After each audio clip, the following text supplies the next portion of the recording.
জয় নিতাই, জয় শ্রী রাধেশ্যাম। আজ আপনাদের শ্রবণ করাবো নাম মহিমা। ভগবান শ্রীকৃষ্ণের নাম টেরা, কষ্টকর নেওয়া। ভগবান নিজেও ত্রিভঙ্গী, তিনিও দাঁড়ান বাঁকা হয়ে, তার নামও কিন্তু বাঁকা। এক এক অঞ্চলে এই কৃষ্ণ নামকে বিভিন্নভাবে উচ্চারণ করা হয়। যেমন বাংলায় আমরা কি বলি? কৃষ্ণ। হিন্দিতে আবার কি বলে? কৃষ্ণা। আবার ব্রজভাষা বলে কিষান। আবার যদি উড়িষ্যায় চলে যান তো উড়িষ্যাবাসীরা কি বলে? কৃষ্ণা। তো এরকম হাজারো রকমের ভাষা আমাদের ভারতবর্ষে আছে। আলাদা আলাদা ভাবে কৃষ্ণ নাম উচ্চারিত করা হয়, কিন্তু যে যেভাবেই এই নাম উচ্চারণ করুক না কেন, ভগবান শ্রীকৃষ্ণ তাকে কৃপা দান অবশ্যই করবেন। চাই কেবল বিশ্বাস, ভক্তি, আস্থা, প্রেম। সবার ভিতরে কতটা প্রেম আছে, কতটা ভক্তি আস্থা আছে, সেটাই ভগবান দেখেন। কে কিভাবে ডাকলো, কিভাবে উচ্চারণ করলো। যদি কেউ কৃষ্ণ নাম উচ্চারণ করতে ভুলও হয়, স্পষ্ট নাও করতে পারে, তথাপি ভগবান তাকে পূর্ণ কৃপা করে থাকেন। নাম আর নামই অভিন্ন, তারা কৃপা অত্যন্ত সহজে করে থাকেন। যেমন একজন কৃষক যখন জমি চাষ করেন, খুব ভালো করে তিনি জমি চাষ করেন। জমি চাষ করার পর মাটি যখন একদম উপযুক্ত হয়ে যায়, বীজ বপনের ঠিক সময় হয়ে যায়, উপযুক্তভাবে মাটিটাকে তৈরি করে নেওয়া হয়, তখন তো কৃষক বীজ বপন করেন। ধান, গম, যব যেটাই ফেলেন তিনি ছিটিয়ে ছিটিয়ে ফেলে দেন। একসাথে কত ধান তিনি এক মুঠো ধান নিলেন আর ছিটিয়ে ফেললেন। তো কৃষক কিন্তু সেই সময় দেখেন না কোন ধানটা ঠিকভাবে পড়লো, কোন ধানটা বাঁকা হয়ে পড়লো, কোন ধানটা আবার উপর হয়ে পড়লো, কোন ধানটা তেসরা হয়ে পড়লো, কিছুই কৃষক দেখেন না, কেবল ছিটিয়ে যায়। ঠিক তেমনি এই কৃষ্ণ নামটা আমরা যে যেভাবেই নিই না কেন, বীজ পড়ার মতোই অবস্থা। বীজ মাটিতে পড়লেই কিছুদিন পর অঙ্কুরিত হবে, সেটা থেকে গাছ বেরোবেই। তাই বীজ উঁচু নিচু জায়গায় পড়ুক, সমতল জায়গায় পড়ুক, কিংবা যেভাবেই পড়ুক না কেন, বীজ শুদ্ধ মাটিতে পড়লেই সে অঙ্কুরিত হবে। তেমনি শুদ্ধ ভক্তের হৃদয়ে এই কৃষ্ণ নাম রেখাপাত করলে, মুখে কৃষ্ণ নাম উচ্চারিত হলে ভগবান শ্রীকৃষ্ণের ভক্তি সে অবশ্যই পাবে, ভগবানের দর্শনও পাবে এবং ভগবানের কৃপাও পাবে, কৃষকের মতো। তো এই নাম এবং নামই অভিন্ন। শ্রী রামচন্দ্রের যখন সেতুবন্ধন লীলা হয়েছিল, লঙ্কায় যখন সীতামাতাকে নিয়ে গিয়েছিলেন রাবণ, আর রাবণের যখন যুদ্ধ সংগঠিত হচ্ছিল, তখন রাবণ লঙ্কার ওপারে থাকে, সাগরের ওপারে থাকে। তাই রামচন্দ্রের পক্ষে তার এত বিশাল বানর সেনা নিয়ে যাওয়াটা সম্ভব হচ্ছিল না। কিভাবে যাবে? নৌকা দিয়ে পার হবে এই বিশাল তরঙ্গময়ী সমুদ্র? তার জন্য কি চাই? সেতু বন্ধন করতে হবে। তো সেতু বন্ধন করতে হলে কি দিয়ে? তার দলে বানরদের মধ্যে নল এবং নীল নামে দুজন ছিলেন, তারা পাথর দিয়ে সেতু বন্ধন করতে জানতেন। এটা সমুদ্রের কাছ থেকে খবরটা পেয়েছেন শ্রী রামচন্দ্র, লক্ষণ, এরা সবাই। তো এরা যখন খবর পেলেন, তখন ওরা চিন্তা করলেন আমরা পাথর সংগ্রহ করব, আর নল, নীল এরা দুজনের দ্বারা আমরা সংগঠিতভাবে একটা সেতু তৈরি করব। কিন্তু পাথর তো ভাসতে হবে, পাথর তো ভাসতে হবে। পাথর যদি না ভাসে তবে কি করে সেতু বন্ধন করা যাবে? তো পাথরটা ভাসবে কিভাবে? পাথর তো জলে ছেড়ে দিলে ডুবে যাবে, এটা পাথরের ধর্ম। জলে ভাসা তার ধর্ম নয়। কিন্তু সেই পাথরকে ভাসাতে হলে কি করতে হবে? অনেক চিন্তা করে যুক্তি করে বের করা হলো, রাম নাম লিখে আমরা পাথর ভাসাবো। কেননা রাম নামের গুণে উদ্ধার হয়ে যায়। তো জগৎ সংসার থেকে যদি আমরা তরে যাই, উদ্ধার হয়ে যায়, তাহলে রাম নামে কেন শিলা ভাসবে না? এই জগৎ থেকে যদি রাম নাম উদ্ধার করতে পারে, তাহলে পাথরও তরে যাবে, অর্থাৎ পাথর ভেসে যাবে, তরে যাবে মানে পাথরটাও ভাসবে। তো তাই করা হলো, পাথর আনা হলো, রাম নাম লিখা হলো, ভগবানের নাম নিয়ে প্রণাম করে পাথরের স্তুতি করে ভাসানো হলো পাথর, জলে পাথর ভাসলো। আর নল আর নীল তো আছেই, সেতু বন্ধন করার জন্য কিভাবে সেতুটা বাঁধতে হবে সেটা তারা অবগত আছে। তো এইভাবে সেতু বন্ধন তৈরি হলো। রাম নাম লিখছে আর সেতু তৈরি হচ্ছে ধীরে ধীরে। সবাই আসছে, সাহায্য করার জন্য, একটা কাঠবিড়ালি পর্যন্ত চলে এসছে ধুলো ঝাড়ার জন্য। তো মানো যে যেভাবে পারে সাহায্য করছে। তো রামচন্দ্র কি দেখলেন? রামচন্দ্র দেখলেন সবাই আমার কাজে সাহায্য করছে, রাম নাম লিখে পাথর জলে ভাসাচ্ছে, তাহলে আমারও তো উচিত ওদের সঙ্গে সাহায্য করা। তা ভগবান রামচন্দ্র কি করলেন?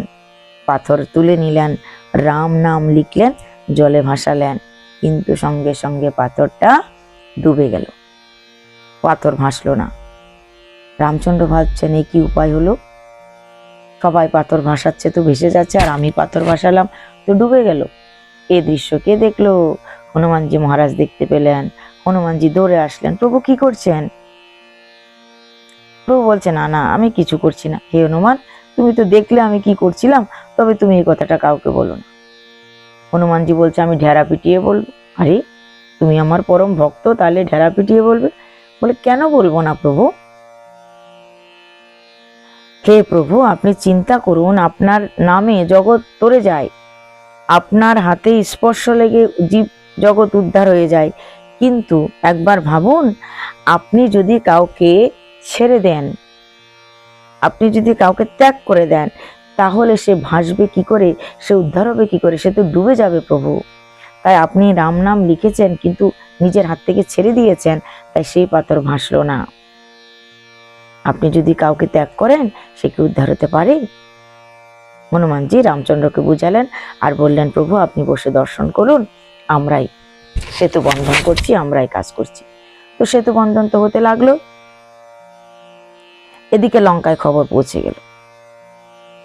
লঙ্কায় খবর পৌঁছাতে সারা লঙ্কার জনসাধারণের মধ্যে একটা আলোচনার বিষয় হয়ে গেল, বিভীষিকা তৈরি হলো সবার মধ্যে, ভয়ের সঞ্চার হলো সবার মধ্যে, যে রাম নামে পাথর ভাসছে, এত গুণ সে রামচন্দ্রের, তাহলে বোধহয় যুদ্ধ হওয়ার আগে আমরা হেরে গেলাম, এই যুদ্ধে আমাদের রাজা জয়ী হতে পারবে না। যে রামের নামেই পাথরের সেতু তৈরি হচ্ছে, পাথর ভাসছে, তাহলে আমাদের রাজা কি করে জয়ী হবে? আমাদের রাজা নিশ্চয়ই হেরে যাবে। এরকম প্রজাদের মধ্যে আলোচনা হতে লাগলো।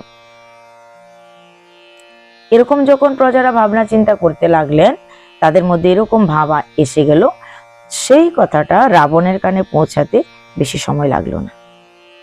রাবণের কানে পৌঁছে গেল কথাটা। রাবণ তখন ভাবলেন যে যদি এখন থেকেই প্রজাদের মনে এরকম একটা ভাবনা আসছে যে যুদ্ধ হওয়ার আগেই হেরে যাবে, তাহলে তো আমরা আগে থেকেই হেরে বসে আছি, যুদ্ধ তো দূরের কথা। অর্থাৎ আমার এই সৈন্যর দল, তারা তো আগে থেকে মানসিকভাবে ভেঙে পড়ছেন, আর আগে থেকে যদি মানসিকভাবে দুর্বল হয়ে পড়ে, তাহলে আমরা যুদ্ধে জয় লাভ করব কি করে? কিন্তু উপায় কি? উপায় হচ্ছে আমার প্রজাদের মধ্যে, আমার রাজ্যের জনসাধারণের মধ্যে, আমার সৈন্যদের মধ্যে সেই শক্তি জাগ্রত করা, সেই বিশ্বাস অর্জন করা আমার, যাতে করে তারা আমার প্রতি সেই পূর্ণ আস্থা বিশ্বাস ফিরে পায়। রাম নামের পাথর ভাসছে, তাহলে আমাকেও পাথর ভাসাতে হবে। ঢেরা পিটিয়ে দিলেন রাজ্যে। আরে কেন চিন্তা করছো প্রজা, কেন চিন্তা করছো আমার লঙ্কার জনসাধারণ? রাম নামে পাথর ভাসছে, রাবণ নামে পাথর ভাসবে না? রাবণ নামেও পাথর ভাসবে। কালকে তোমরা সবাই আমার সঙ্গে যাবে, এই নগরীর প্রজারা, লঙ্কার সমস্ত প্রজারা আমার সঙ্গে যাবে। কালকে আমি সমুদ্রে পাথর ভাসাবো, তোমরা দেখবে রাবণ নামেও পাথর ভাসে। রাবণের মধ্যে যেন পূর্ণ আস্থা, পূর্ণ বিশ্বাস, রাবণ নামে পাথর ভাসবে। পরদিন সকাল হলো, রাবণ সন্ধ্যান্বিক করে শিব পূজা করে চললেন সমুদ্রের পাড়ে, সঙ্গে তার জনসাধারণ প্রজারা চলছেন সবাই মিলে। সাগর পাড়ে উপস্থিত হলো, রাবণ একটা পাথর হাতে তুলে নিলেন, পাথরের মধ্যে রাবণ লিখলেন। কি লিখলেন? রাবণ।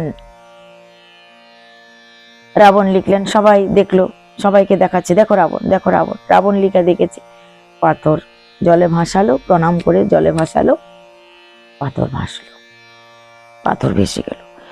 সবাই তখন অবাক যে আমাদের রাবণের নামে, অর্থাৎ আমাদের রাজার নামে পাথর ভাসছে, তাহলে আমরা যুদ্ধে জয়লাভ করব, কোনো আর দুবিধা নেই। খুব আনন্দ, লঙ্কায় খুব আনন্দ, খুব উচ্ছ্বাস। আবার সেই শক্তি তারা পুনরায় ফিরে পেলেন। রাবণ নামে পাথর ভেসেছে, রাম নামে পাথর ভেসেছে, রাবণ নামেও পাথর ভেসেছে, তাহলে আমরাও জয়লাভ করব। সবাই যার যার ঘরে ফিরে গেল। রাজসভার কাজ সম্পূর্ণ করে রাত্রিবেলায় রাবণ যখন ঘরে ফিরলেন, মণ্ডাদরির আলোয় ফিরলেন। রাবণের প্রধান পত্নী হচ্ছে মণ্ডাদরি, রাজরানী, তিনি রাজমহিষী।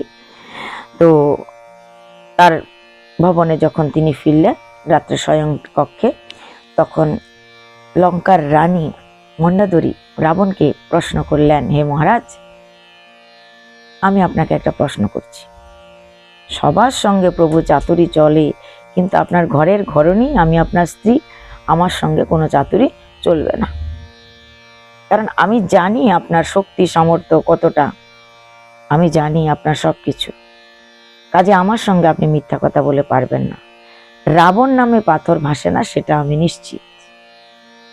রাবণ নামে পাথর ভাসতে পারে না। কিন্তু প্রভু আপনি কি করে পাথর ভাসালেন? হে নাথ, আমায় সত্য কথা বলুন, কি করে রাবণ নাম লিখে আপনি পাথর ভাসালেন? আমাকেও তো সত্য বলুন, আমি কাউকেই বলবো না।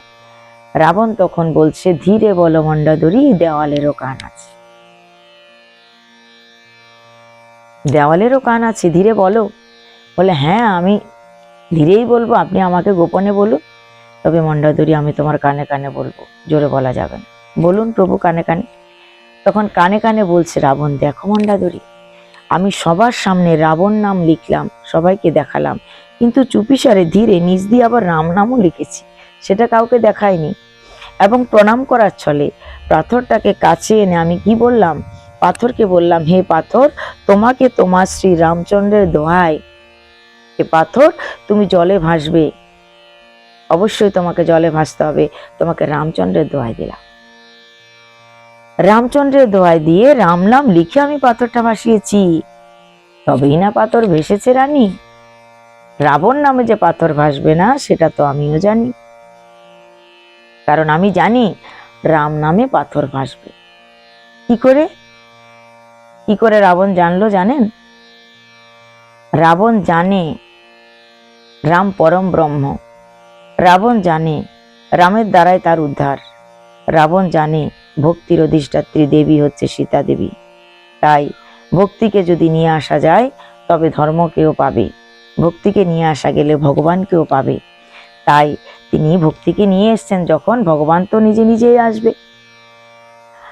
তাই রাবণ জানে, রাবণের পূর্ণ আস্থা ভক্তি বিশ্বাস আছে, রাম নামে পাথর ভাসবে, কেননা চতুর্বেদ জ্ঞাতা রাবণ। আমরা তো রাবণের থেকে অধম, আমাদের মধ্যে সে ভক্তি সে বিশ্বাস অটুট নেই যেটা রাবণের ছিল। আমাদের মধ্যে সেই বিশ্বাস সেই ভক্তি নেই বলেই আমরা রাম নাম লিখে যদি পাথর ভাসাই, আমাদের হাতে ভাসবে না পাথর, কেননা আমরা রাবণের থেকে অধিক পাপী।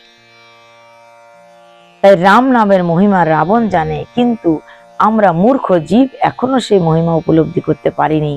তাই আসুন পরম দয়াময় শ্রী গুরুদেবের আশ্রয় নিয়ে শ্রী রামচরণে আমরা প্রার্থনা করি, আমরা যেন নামের মহিমা বুঝতে পারি, নাম নামই অভিন্ন, এটা বুঝার মতো ক্ষমতা যেন আমাদের হয়। আমরা যেন নামের সাহায্যে এই ভবসমুদ্র তরে যেতে পারি, একমাত্র নামের আশ্রয় করে।